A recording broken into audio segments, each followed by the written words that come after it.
1.25 ವರ್ಷದಲ್ಲಿ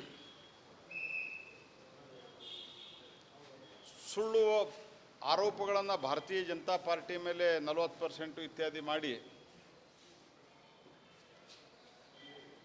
ಅದನ್ನು ಪ್ರೂವ್ ಮಾಡಲಿಕ್ಕೆ ಸಾಧ್ಯ ಆಗಲಾರದೆ ಮಾನಹಾನಿ ಕೇಸನ್ನು ಹಾಕಿದಾಗ ಜಾಮೀನು ತೆಗೆದುಕೊಂಡಿರುವಂಥ ವ್ಯಕ್ತಿಗಳು ಅಂದರೆ ಸುಳ್ಳು ಹೇಳಿದ್ರು ಅನ್ನೋದು that is A proven fact. ಅವತ್ತೇ ಹೇಳಿಬಿಡ್ಬೇಕಾಗಿತ್ತು ಅವ್ರು, ಇಲ್ಲ ನಮ್ಮ ಹತ್ರ ರೆಕಾರ್ಡ್ ಇದೆ ಅಂತ. ಜಾಮೀನು ತಗೊಂಡು ಕೊನೆಗೆ ಈಗ ಕ್ಷಮೆ ಕೇಳುವ ಸ್ಥಿತಿಗೆ ಬರುವಂಥ ಹಂತಕ್ಕೆ ಬಂದು ಸುಳ್ಳು BJPಯ ಸರ್ಕಾರದ ಮೇಲೆ ಸುಳ್ಳು ಆರೋಪಗಳನ್ನು ಮಾಡಿ ಅಧಿಕಾರಕ್ಕೆ ಬಂದು ಕೇವಲ 1.25 ವರ್ಷದಲ್ಲಿ ಭ್ರಷ್ಟಾಚಾರ ಚೈನ್ ಆಫ್ ದಿ ಕರಪ್ಷನ್ಸ್ ಸತತವಾಗಿ ಭ್ರಷ್ಟಾಚಾರ ಭ್ರಷ್ಟಾಚಾರ ಭ್ರಷ್ಟಾಚಾರ. ಒಂದು ಕಾಲದಲ್ಲಿ ಭ್ರಷ್ಟಾಚಾರ ಅಂತ ಮಾತನಾಡ್ತಾಯಿದ್ರು, ಹಣ ತಿನ್ನೋದು ಮಾಡೋದು ತಗೊಳ್ಳೋದು ಎಲ್ಲ. ಆನಂತರ ಅವುಗಳು ಹಗರಣ ಅಂತ ಶುರು ಆಯಿತು. ಕಾಂಗ್ರೆಸ್ ಪಾರ್ಟಿಯ ಕೊಡುಗೆ ಏನು ದೇಶಕ್ಕಂತಂದ್ರೆ ಸ್ಕ್ಯಾಮು ಮತ್ತು ಹಗರಣಗಳು. ಕಾಂಗ್ರೆಸ್ಸಿನ ಈ DNA ಹೆಂಗೆ ಬಿಡೋಕ್ಕಾಗತ್ತೆ? ಅದಕ್ಕೆ ರಾಜ್ಯದಲ್ಲಿ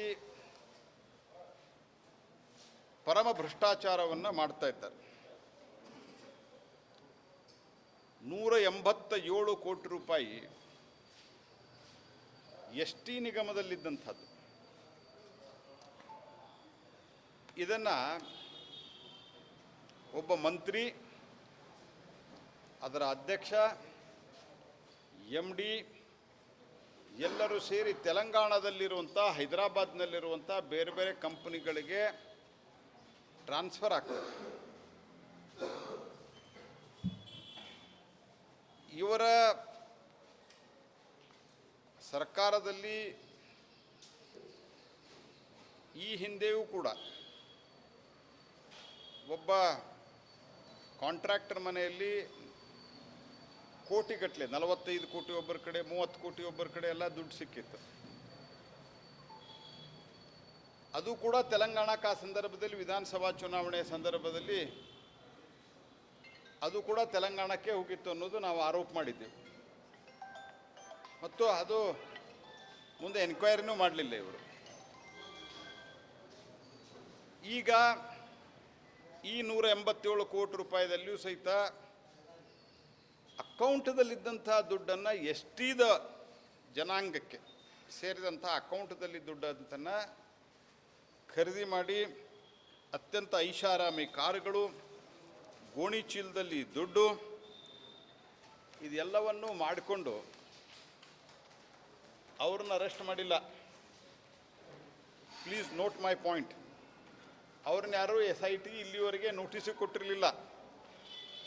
ಯಾವಾಗ CBI ಮತ್ತು ED ಭಾಳ ದೊಡ್ಡ ಪ್ರಮಾಣದಲ್ಲಿ ಹಗರಣ ನಡೆದಿದೆ ಅಂತ ಗೊತ್ತಾಗಿ ಬಂದ ನಂತರ ಅವರಿಗೆ ನೋಟಿಸ್ ಕೊಟ್ಟು ಅವರಿಗೆ ಹೋಟೆಲ್ಲಿಗೆ ಕರೆಸಿ ಚಹಾ ಕುಡಿಸಿ ಕಳಿಸಿದ್ರು, ಟಿಫಿನ್ ಮಾಡಿಸಿ. ಆದರೆ ಯಾವಾಗ ಒಬ್ಬ ಹಿಂದಿನ ಮಂತ್ರಿಯನ್ನು ED ಗ್ರಿಲ್ ಮಾಡಿ ಅರೆಸ್ಟ್ ಮಾಡಿತು, ಇನ್ನೊಬ್ಬ ಶಾಸಕರು ಯಾರು ಅದರ ಅಧ್ಯಕ್ಷರಾಗಿದ್ದರು ಅವ್ರು ಹೋಗಿ SIT ಮುಂದೆ ಸರೆಂಡರ್ ಆಗ್ತಾರೆ. ದದ್ದಲ್ ಅವರು. ಅಂದರೆ ಯಾವ ರೀತಿ ಸಿದ್ದರಾಮಯ್ಯನವರು ಒಬ್ಬ ಹಣಕಾಸಿನ ಸಚಿವರಾಗಿ ಯಾವ ರೀತಿ ಭ್ರಷ್ಟಾಚಾರ ನಡೀತಾ ಇದೆ ಮತ್ತು ಯಾವ ರೀತಿ ಇವರು ಭ್ರಷ್ಟರನ್ನು ಅತ್ಯಂತ ಸಮರ್ಪಕವಾಗಿ ಅವ್ರನ್ನ ರಕ್ಷಣೆ ಮಾಡ್ತಾ ಇದ್ದಾರೆ. ಇದನ್ನು ಒಂದು ಅತ್ಯಂತ ಸಮರ್ಪಕವಾಗಿ ಮಾಡ್ತಾ ಇದ್ದಾರೆ. ಭಾಳ ಇಷ್ಟೊಂದು ವ್ಯವಸ್ಥಿತವಾಗಿ ಅವ್ರು ರಕ್ಷಣೆ ಮಾಡುವಂಥ ಕೆಲಸವನ್ನು ಮಾಡ್ತಾ ಇದ್ದಾರೆ. ಎಲ್ಲಿ ED ಅವರು ಅರೆಸ್ಟ್ ಮಾಡಿಬಿಡ್ತಾರೋ ಅಂತ ಭಯದಿಂದ ಹೋಗಿ ಅಲ್ಲಿ ಅರೆಸ್ಟ್ ಆಗಿದ್ದು, ಅಲ್ಲಿ ಹೋಗಿ ಸರೆಂಡರ್ ಆಗಿದ್ದಾರೆ. 187 ಕೋಟಿ ರೂಪಾಯಿದಲ್ಲಿ ಐಷಾರಾಮಿ ಕಾರು, ಬಡ ವಾಲ್ಮೀಕಿಗಳ ಉದ್ಧಾರಕ್ಕೆ, ST ಜನರ ಉದ್ಧಾರಕ್ಕಿದ್ದಂಥ ದುಡ್ಡನ್ನು ಇವರು ದುರುಪಯೋಗ ಮಾಡಿಕೊಂಡ್ರು. ಇದಾದ ನಂತರ ಮೈಸೂರು ನಗರಾಭಿವೃದ್ಧಿ ಪ್ರಾಧಿಕಾರದಲ್ಲಿ 50-50 ಅನುಪಾತದಡಿ ಮುಖ್ಯಮಂತ್ರಿ ಸಿದ್ದರಾಮಯ್ಯ ನಿವೇಶನ ಮಂಜೂರು ಮಾಡಿದ್ದು. ಇವ್ರದ್ದೇನು ಕೆಸರೆ ಎರಡನೇ ಹಂತದಲ್ಲಿ ಮೂಡಕ್ಕೆ ಸೇರಿದ ನಿವೇಶನಗಳು ಇದ್ದರೂ ಸಹಿತ ಅತ್ಯಂತ ಪ್ರತಿಷ್ಠಿತ ಬಡಾವಣೆ ವಿಜಯನಗರದಲ್ಲಿ ಹಂಚಿಕೆ ಮಾಡಿದರು. ಗೈಡ್ಲೈನ್ಸ್ದಲ್ಲಿ ಎಷ್ಟು ವ್ಯತ್ಯಾಸ ಇದೆ. ಮತ್ತು ಸಿದ್ದರಾಮಯ್ಯನವರು ತಮ್ಮ ಅಫಿಡವಿಟ್ನಲ್ಲಿ ಅವರು ಅವತ್ತು ಘೋಷಣೆ ಮಾಡಿರೋದು ಈ ಒಟ್ಟು ವ್ಯಾಲ್ಯೂಯೇಷನ್ 8 ಕೋಟಿ ರೂಪಾಯಿ ಅಂತ. ಇವತ್ತು 62 ಕೋಟಿ ರೂಪಾಯಿ ಡಿಮಾಂಡ್ ಮಾಡ್ತಾರೆ. ಅವ್ರ ಚುನಾವಣೆ ಅಫಿಡವಿಟ್ನಲ್ಲಿದೆ ಇದು. ಚುನಾವಣೆ ಅಫಿಡವಿಟ್ನಲ್ಲಿ ಅವರು ಘೋಷಣೆ ಮಾಡಿದ್ದಾರೆ 2023ರ ಚುನಾವಣೆಯಲ್ಲಿ 8 ಕೋಟಿ ರೂಪಾಯಿ ಅಂತ. ಸಿದ್ದರಾಮಯ್ಯನವರು ನಾನು ಕೇಳಲಿಕ್ಕೆ ಬಯಸ್ತೇನೆ, ಕ್ವಶನ್ ಮಾಡಲಿಕ್ಕೆ ಬಯಸ್ತೇನೆ. ದೇಶದ ಯಾವ ಮೂಲೆಯಲ್ಲಾದರೂ ಸಹಿತ ಇನ್ಕ್ಲೂಡಿಂಗ್ ಮುಂಬೈ ಕಮರ್ಷಿಯಲ್ ರಾಜಧಾನಿ 23ರೊಳಗೆ 8 ಕೋಟಿ ಇದ್ದಿದ್ದೀಗ 62 ಕೋಟಿ ರೂಪಾಯಿ. ಅದು you just show me mister Siddaramaiah. ನೀವು ವಾಲ್ಮೀಕಿ ಹಗರಣ ಮಾಡಿದವರನ್ನ ನೀವು ಅರೆಸ್ಟ್ ಮಾಡಲಿಲ್ಲ. ನಮ್ಮ ರಾಜ್ಯದ ಅಧ್ಯಕ್ಷರು, ವಿರೋಧ ಪಕ್ಷದ ನಾಯಕರು, ನಮ್ಮ ಶಾಸಕರನ್ನು ಮತ್ತು ನಮ್ಮ ಅನೇಕ ಕಾರ್ಯಕರ್ತರನ್ನು ಬೆಂಗಳೂರಿನಲ್ಲಿ ಅರೆಸ್ಟ್ ಮಾಡಿದ್ರಿ, ಶ್ರೀರಂಗಪಟ್ಟಣದಲ್ಲಿ ಅರೆಸ್ಟ್ ಮಾಡಿದ್ರಿ, ರಾಮನಗರದಲ್ಲಿ ಅರೆಸ್ಟ್ ಮಾಡಿದ್ರಿ, ಮೈಸೂರದಲ್ಲಿ ಅರೆಸ್ಟ್ ಮಾಡಿದ್ರಿ. ಭ್ರಷ್ಟಾಚಾರದ ತಾಂಡವವಾಡ್ತಾ ಇರುವಂಥ ಸಂದರ್ಭದೊಳಗೆ ಸತತವಾಗಿ ಒಂದಿಲ್ಲ ಒಂದು ಬಂದ ದಿವಸ ಇದರಿಂದನೇ 1 ತಿಂಗಳ ಅವಧಿಯಲ್ಲೇ 2 ತಿಂಗಳ ಅವಧಿಯಲ್ಲೇ ಭ್ರಷ್ಟಾಚಾರ ಶುರು ಆಯಿತು. ಸ್ವತಃ ನಿಮ್ಮ ಆರ್ಥಿಕ ಸಲಹೆಗಾರರು ಒಪ್ಪಿಕೊಂಡಿದ್ದಾರೆ. ಟ್ರಾನ್ಸ್ಫರ್ದಲ್ಲಿ ಭ್ರಷ್ಟಾಚಾರ ನಡೀತಾ ಇದೆ. ರಾಯರೆಡ್ಡಿಯವರು ಒಪ್ಪಿಕೊಂಡಿದ್ದಾರೆ. ಅದರ ಬಗ್ಗೆ ಕ್ರಮ ಇಲ್ಲ. ವಾಲ್ಮೀಕಿ ಹಗರಣದವ್ರನ್ನ ಅರೆಸ್ಟ್ ಮಾಡ್ತಾ ಇಲ್ಲ. ಆದರೆ ವಿರೋಧ ಪಕ್ಷದ ನಾಯಕರನ್ನು ಮೈಸೂರಿಗೆ ಹೋಗ್ಬಿಡಕ್ಕೆ ಸಾಧ್ಯ ಇಲ್ಲ. I would like to ask mister Rahul Gandhi, you hold the constitution and take the oath in the parliament.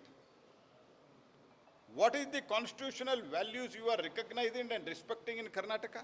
Mr. Rahul Gandhi, to make you understand, I am asking this question in English. Mr. Rahul Gandhi, please reply about this. ನೀವು ಭ್ರಷ್ಟಾಚಾರ ಮಾಡಿದ್ದೆ. ಉಳಿದ ಎಲ್ಲ ಮೂಡಾದ ಭ್ರಷ್ಟಾಚಾರದ ಬಗ್ಗೆ ಭಾಳ ವಿವರವಾಗಿ ನಮ್ಮ ಅನೇಕ ನಾಯಕರು ಮಾತನಾಡಿದ್ದಾರೆ. ಆದರೆ ಹೀಗಾಗಿ ನಾನು ಅದಕ್ಕೆ ಡಿಟೇಲ್ ಹೋಗ್ಲಿಕ್ಕೆ ಹೋಗೋದಿಲ್ಲ. ನಾನು ಕೇಳೋದು, ಇದಕ್ಕೊಂದು ಪ್ರತಿಭಟನೆ ಮಾಡೋ ಹಕ್ಕೂ ನಮಗಿಲ್ವಾ?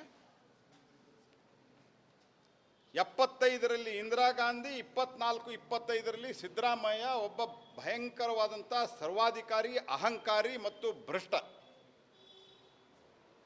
ಕಾಂಗ್ರೆಸ್ ಪಾರ್ಟಿಯ ಹೈಕಮಾಂಡ್ಗೆ ಏನಾದರೂ ಕಮಾಂಡ್ ಅನ್ನೋದಿದ್ದರೆ ಸಿದ್ದರಾಮಯ್ಯನವ್ರನ್ನ ತಕ್ಷಣ ಇಳಿಸ್ಬೇಕು. ಅರೆಸ್ಟ್ ಮಾಡೋದು ನಮ್ಮ ವಿರೋಧ ಪಕ್ಷದ ನಾಯಕರನ್ನೆಲ್ಲ, ನಿಮ್ಮ ಹಗರಣ ಮಾಡಿದಂಥವ್ರನ್ನ ಅರೆಸ್ಟ್ ಮಾಡಿರಿ, ನೀವು ರಾಜೀನಾಮೆ ಕೊಡ್ರಿ, ನೀವು ಎನ್ಕ್ವೈರಿಗೆ ಹಾಜರಾಗಿರಿ. ಮುಂದೆ ಅಗತ್ಯ ಬದ್ದರೆ ಮೂಡಾ ಪ್ರಕರಣದಲ್ಲಿ ನೀವೇ ಅರೆಸ್ಟ್ ಆಗ್ಬೋದು. ನೀವು ನಮ್ಮನ್ನೇ ಅರೆಸ್ಟ್ ಮಾಡಿ ಹೆದರಿಸ್ತೀರಿ ಸಿದ್ದರಾಮಯ್ಯನವರೇ? ನಿಮ್ಗೆ ನಾಚಿಕೆ ಮಾನ ಮರ್ಯಾದೆ ಇದೆಯಾ? 8 ಕೋಟಿ ಅಂತ ನೀವು 2023ರಲ್ಲಿ ಡಿಕ್ಲೇರ್ ಮಾಡಿ ಈಗ 62 ಕೋಟಿಗೆ ಕೇಳ್ತಾ ಇದ್ದೀರಿ. ಸೊ ಹಾಗಾಗಿ ಇವತ್ತಿನ ಇವರ ಎಲ್ಲ ಈ ಒಂದು ಕೃತ್ಯಗಳನ್ನು, ಭ್ರಷ್ಟಾಚಾರದ ಕೃತ್ಯಗಳನ್ನು ಲಾಜಿಕಲ್ ಎಂಡ್ಗೆ ತೆಗೆದುಕೊಂಡು ಹೋಗುವವರೆಗೆ ನಾವು ನಮ್ಮ ಪಾರ್ಟಿ, ನಮ್ಮ ಕರ್ನಾಟಕ ಘಟಕ